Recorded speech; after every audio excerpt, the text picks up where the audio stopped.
श्री शिवाय नमस्तुभ्यम। दोस्तों, आप सभी लोग जानते हैं कि 8 फरवरी को है मासिक शिवरात्रि। दोस्तों, ये मासिक शिवरात्रि बहुत ज़्यादा बड़ी और ख़ास मासिक शिवरात्रि है, क्योंकि दोस्तों ये इस विशेष फरवरी के महीने में पड़ रही है। आप सभी लोग जानते हैं कि इस बार फरवरी का महीना 29 दिनों का है, मतलब कि ये फरवरी का महीना पूरा ही अलग है। सालों बाद ऐसा महीना आता है।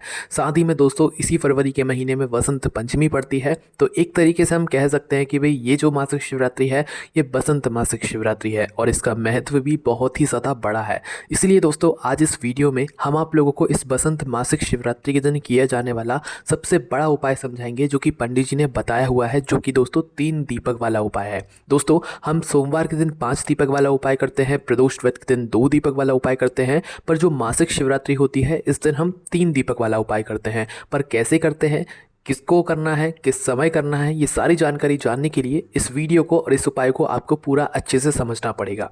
आइए दोस्तों, समझते हैं इस 3 दीपक वाले उपाय को कैसे करना है आपको इस वसंत मासिक शिवरात्रि के दिन 8 फरवरी के दिन। तो दोस्तों, इस उपाय को आप लोग अच्छे से समझिएगा। तो दोस्तों, सबसे पहली चीज़ जो हम आपको 3 दीपक वाला उपाय बताने वाले हैं, ये 3 दीपक वाला उपाय सिर्फ और सिर्फ मासिक शिवरात्रि के दिन ही किया जाता है। आप 5 दीपक वाला उपाय करते हैं सोमवार के दिन, 2 दीपक वाला उपाय करते हैं प्रदोष व्रत के दिन, उसी तरीके से दोस्तों 3 दीपक वाले उपाय की महत्वता बहुत ज़्यादा होती है जब वो उपाय किया जाता है किस दिन, मासिक शिवरात्रि के दिन। खुद पंडित जी ने जो है ये बात या ये उपाय बताया है। तो दोस्तों, उपाय को कैसे करना है आइए समझते हैं। देखिए, 3 दीपक वाला उपाय है तो सीधी सी बात है कि 3 दीपक तो इसमें बनेंगे ही बनेंगे। पर जो 3 दीपक वाला उपाय है इसमें 3 दीपक किस चीज़ के बनेंगे और किस समय ये उपाय करना है और किसको करना है, तो देखिए ये बात आप लोग समझ लीजिए कि जो उपाय करेगा वो घर की माताएं बहनें ही होंगी, क्योंकि घर की माताएं बहनें जो होती हैं वो घर की लक्ष्मी होती हैं। जब घर की लक्ष्मी कोई उपाय करती है तो निश्चित सी बात है भगवान बहुत जल्दी और बहुत आसानी से प्रसन्न हो जाते हैं। ठीक है, तो आपको करना क्या है, सबसे पहली चीज़ हम दीपक का समझ लेते हैं कि आपको इसमें दीपक कौन से लेने हैं। तो देखिए, भगवान के जो कार्य होते हैं उसमें वैसे आप 2 तरह के दीपक ले सकते हैं। पहला तो मिट्टी के दीपक, दूसरे आटे के दीपक।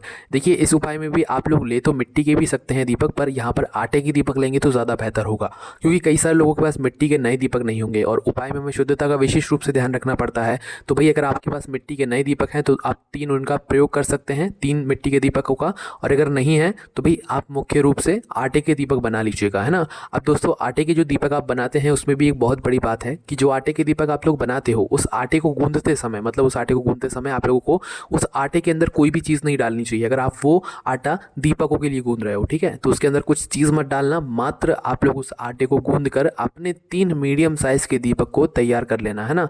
3 मीडियम साइज़ के दीपकों को तैयार करने के बाद आपको करना क्या है, अब देखो यहाँ पर बहुत ज़रूरी बात आती है कि 3 दीपक तो हमने तैयार कर लिया, अब इनके अंदर बाती कौन सी रखाएगी। तो देखो, हमने आपको पहले भी बताया है कि भगवान शिव जी के कार्यों में हमेशा गोल बाती का ही प्रयोग किया जाता है।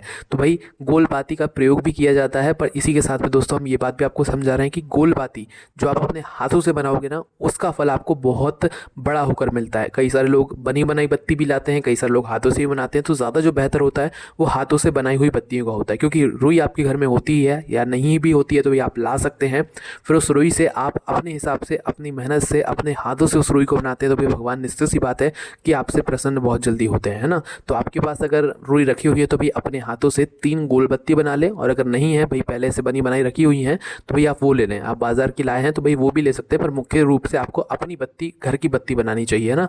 तो कितनी बत्ती बनानी है, 3 गोल बत्ती बनानी है ना। तो 3 गोल बत्ती जैसी आप लोगों की बन जाए, जैसे आपसे बनती है वैसे बना सकते हो, कोई ऐसे जमाने की यहाँ पर ज़रूरत नहीं है ना। तो 3 बत्ती आपकी यहाँ पर बन गई, 3 दीपक हैं हमारे पास, 3 बत्तियां भी हैं गोल बत्ती। अब तो दोस्तों एक एक दीपक के अंदर एक एक गोल बत्ती आप लोग रख दो, है ना। तीनों दीपकों के अंदर एक एक गोल बत्ती रखा जाएगी। अब जैसे आप लोग ये गोल बत्ती रख देते हो तो दोस्तों इसके बाद में इन तीनों दीपकों को आपको किसी भी एक प्लेट में या पूजन वाली थाली में रख लेना है, क्योंकि 3 दीपकों को आप एक साथ तो हाथों में पकड़ नहीं सकते हो। तो इसीलिए पहले ही आप लोग क्या कर लो कि 3 जो दीपक है इन तीनों दीपकों को एक प्लेट या थाली में रख लो, है ना। रखने के बाद दोस्तों अभी क्या करना है, तो देखो बहुत ज़रूरी चीज़ है कि इन दीपकों के अंदर हमने गोल बत्ती रखी है, पर इसके अंदर हम डालेंगे क्या, किस चीज़ से ये दीपक जलेंगे। तो यहाँ पर हम आपको बता दें, इस उपाय में विशेष रूप से आपको शुद्ध देसी गाय का घी प्रयोग करना है। अब शुद्ध देसी गाय का घी हमने क्यों बोला, कई सारे लोग घी को समझकर वो बाजार वाला घी भी उपयोग कर लेंगे। तो दोस्तों हम आपको बता दें, बाजार वाले घी में बहुत मिलावट होती है और भगवान शिव जी के उपायों में या कार्यों में अगर आप मिलावटी चीज़ों का प्रयोग करते हो तो भाई उस चीज़ का, उस पूजा का या उस उपाय का फल आपको नहीं मिल पाता है, पूर्ण रूप से नहीं मिल पाता है, क्योंकि भगवान शिव जी के कार्यों में शुद्धता का विशेष रूप से ध्यान रखना चाहिए। तो इसीलिए दोस्तों अपने पूजन कार्यों के लिए या भगवान शिव जी के उपायों को करने के लिए हमेशा थोड़ा सा शुद्ध देसी गाय का घी अपने घर में ज़रूर रखा करो। इससे होता क्या है कि भाई जब भी हमें उपाय करना होता है तो हम उसमें से ले लेते हैं, पर अगर आप इसी जगह पर बाजार के मिलावटी घी का प्रयोग करते हैं तो भाई उपाय उतने अच्छे तरीके से काम नहीं करता है। तो इसीलिए थोड़ा सा ढूंढ कर थोड़ा सा जो है शुद्ध देसी गाय का घी अपने पास रखा करो हमेशा, है ना, ताकि काम आ सके वो। तो भाई आप लोगों को क्या करना है, शुद्ध देसी गाय का घी इन तीनों दीपकों के अंदर डाल लेना है। क्या इसके अलावा और कोई से नहीं डाल सकते? तो देखिए कोशिश आपको यही करना है कि आप शुद्ध देसी गाय का घी डालें उपाय का, अगर आपको पूर्ण रूप से फल चाहिए। तो आप लोगों ने तीनों दीपकों के अंदर शुद्ध देसी गाय का घी डाल लिया। अब घी डालने के बाद दोस्तों ये 3 दीपक हमारे तैयार हो जाते हैं ना। अब तैयार हो जाने के बाद दोस्तों देखो पहली कोशिश तो आपकी यही होनी चाहिए कि माताएं बहनें ये वाला उपाय करें, पर किसी कारणवश अगर माताएं बहनें ये वाला उपाय ना कर पा रही हो तो घर का जो बड़ा व्यक्ति है वह भी इस उपाय को कर सकता है ना। तो इस बात का भी आप लोगों को ध्यान रखना है। अब किस समय करना है, तो देखिए ये बात आप सभी लोग जानते होंगे कि जो दीपक होते हैं वो ज़्यादातर रात्रि में प्रदोष काल में ही जलाए जाते हैं, या तो प्रदोष काल में जलाए जाते हैं या रात्रि के समय जलाए जाते हैं। तो आपको इस उपाय को निश्चित सी बात है कि प्रदोष काल में करना है या रात्रि के समय करना है ना। किस समय से किस समय के बीच में करना है वो भी हम आपको बताते हैं। देखिए प्रदोष काल का एक समय होता है लगभग शाम के 6 बजे से लेकर 7 बजे के बीच का, है ना। तो शाम के 6 बजे से लेकर 7 बजे के बीच में आप इस उपाय को कभी भी कर सकते हो। पर कई सारे लोग नौकरी के लिए जाते हैं, ड्यूटी पर जाते हैं, तो भाई वो आने में लेट हो जाते हैं। तो उनके लिए भी दोस्तों अगर आप 6 बजे से लेकर 7 बजे के बीच में उपाय ना भी कर पाओ तो भाई 7:30 तक भी आप इस उपाय कर सकते हो, और लास्ट 8 बजे तक भी आप लोग ये उपाय कर सकते हो। पर 8 बजे से पहले पहले याद से कर लेना, ठीक है, इससे ज़्यादा लेट नहीं होना चाहिए, है ना।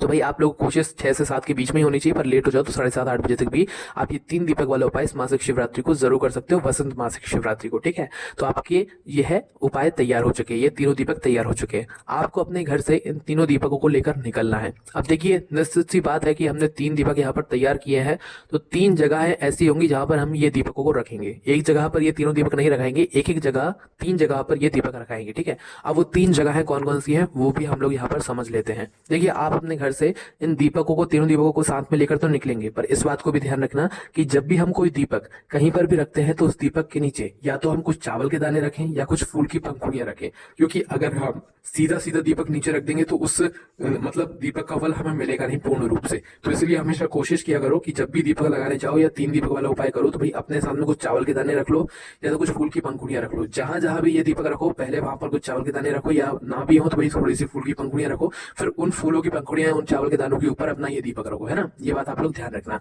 इसी के साथ में दोस्तों एक बात का और विशेष रूप से आपको ध्यान रखना है कि अपने घर से अपनी माचिस लेकर जाना। क्योंकि कई सारे लोग क्या करते हैं कि भाई 3 दीपक वाला उपाय तो करते हैं और अपने घर से तैयार करके भी लेकर जाते हैं, पर माचिस तो लेकर ही नहीं जाते। वो क्या करते हैं भाई मंदिर पहुंचते हैं या किसी भी जगह पहुंचते हैं और वहां पर किसी और से माचिस लेकर अपने दिए को जला लेते हैं और अपने उपाय को पूरा करते हैं। तो यहाँ पर उन लोगों के लिए हम बता दें कि भाई जो व्यक्ति ऐसा करते हैं ना, उनको उनके उपाय का जो फल रहता है उसका कुछ भाग उस व्यक्ति को चला जाता है जिस व्यक्ति से आपने किसी भी प्रकार के अपने उपाय को करने में मदद ली हो। जैसे आपने किसी से माचिस ले लिए तो भाई उस माचिस वाले व्यक्ति को भी आपके उपाय को करने का फल मिल जाएगा। इसलिए अगर आप लोग चाहते हैं कि भाई आपके उपाय का पूर्ण फल आपको ही मिले तो इसके लिए आपको मात्र ये करना होगा कि अपने घर से ही अपने उपाय को करने की पूरी सामग्री आप लोगों को लेकर जाना है, ठीक है। जो माचिस है वो आपको अपने घर से ही लेकर जाना है, इस बात का ध्यान रखना, ठीक है। तो यहाँ पर आपके तीनों दीपक तैयार, आपने सारी तैयारियां कर ली है। अब इन दीपकों को लेकर सबसे पहला जो स्थान है वो कहाँ पर है, कहाँ पर आप लोगों को लेकर जाना है। जैसे जैसे हम बता रहे हैं वैसे वैसे लाइन से ही आप लोगों को 3 दीपकों को एक के बाद एक करके रखना है ना। तो सबसे पहला जो स्थान है पहले दीपक को रखने का वो है दोस्तों बेलपत्री का पेड़। अब बेलपत्री का पेड़ भगवान शिव जी का प्रतीक होता है, जहाँ पर भगवान शिव जी की बहुत मान्यता होती है। शिव जी, माता पार्वती, माता लक्ष्मी जी का एक वो जगह भी होती है। तो भाई आप लोगों को सबसे पहले वाला दीपक लेकर कहाँ पर जाना है, जो बेलपत्री का पेड़ है उसके नीचे जाना है। अब जो बेलपत्री का पेड़ है वो भी बड़ा होना चाहिए, ऐसा ना हो कि पौधे के नीचे आप पहुंचे और वहां पर जाकर ये उपाय करें, नहीं, आपकी बड़ा आपसे भी बड़ा जो है वो पेड़ होना चाहिए बेलपत्री का, और बड़े वाले पेड़ के नीचे ही बैठकर आप लोगों को ये वाला उपाय करना है, ठीक है। तो शाम के समय या रात के समय जब आप इस उपाय करने के लिए पहुंचे तो पहले नंबर बेलपत्री के पेड़ के नीचे पहुंचना। बेलपत्री के पेड़ के नीचे जैसे ही पहुंचते हो तो भाई अपना पहला जो दीपक है वो अपनी प्लेट के अंदर ही जला लेना, ठीक है। उठाकर नहीं जलाना है, पहले अपना दीपक जलाना, सिर्फ एक दीपक जलाना, बाकी 2 मत जलाना अभी, है ना। और घर से इन दीपक को जलाकर नहीं लेकर जाना है, जहां पर जलाना है वहीं पर जाकर जलाना है ना।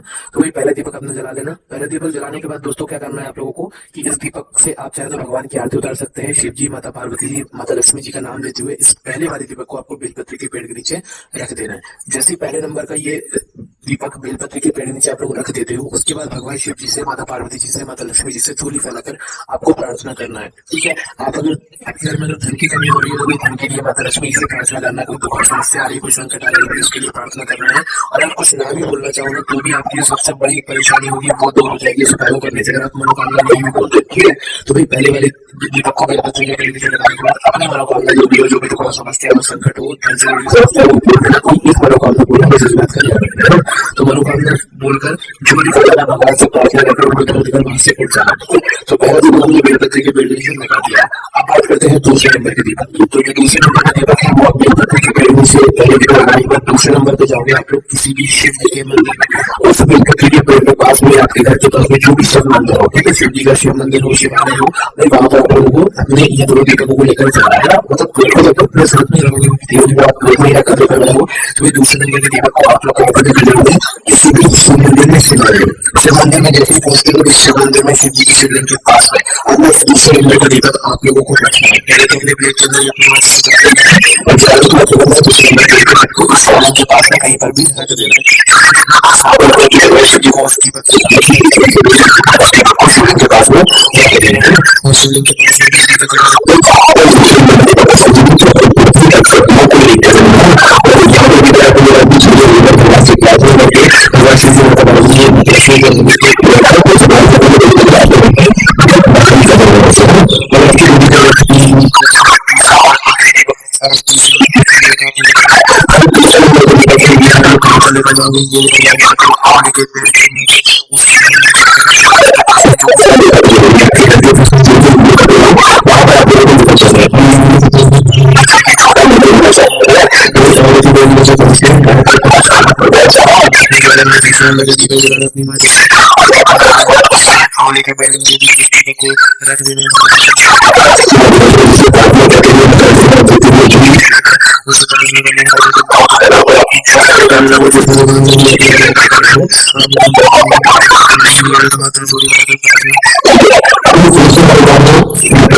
तो दोस्तों यहाँ पर अगर आप लोग इस उपाय को पूरा कर लेते हैं तो भाई आपकी जो भी मनोकामना होगी वो पूर्ण ज़रूर होगी, क्योंकि आपने इस उपाय को एक ऐसे विशेष दिन पर किया है जो कि बहुत लंबे समय बाद आता है, फरवरी के महीने में पड़ने वाली मासिक शिवरात्रि के दिन, जो कि 8 फरवरी के दिन पड़ रही है। अब दोस्तों आप इस उपाय को करते समय आप अपनी मनोकामना बोल भी सकते हैं, नहीं भी बोल सकते हैं। नहीं भी बोलेंगे तो भी आपकी जो सबसे ज़रूरी मनोकामना होगी वो भगवान शिव अपने आप समझ जाएंगे और उसे पूर्ण भी ज़रूर कर देंगे। और आप अगर अपनी मनोकामना बोल भी रहे हैं तो अपनी सिर्फ एक मनोकामना के लिए यह वाला उपाय कीजिएगा। आपकी वह मनोकामना, ये दुख और परेशानी जो भी होगी वो दूर ज़रूर हो, करके ज़रूर देखिए। साथ ही में इस उपाय को करने में अगर आपको कोई भी दिक्कत, समस्या, परेशानी आती है तो उसे आप हमसे कमेंट करके पूछ सकते हैं। ओम नमः शिवाय, जय भोले बाबा, श्री शिवाय, नमस्तुभ्यम।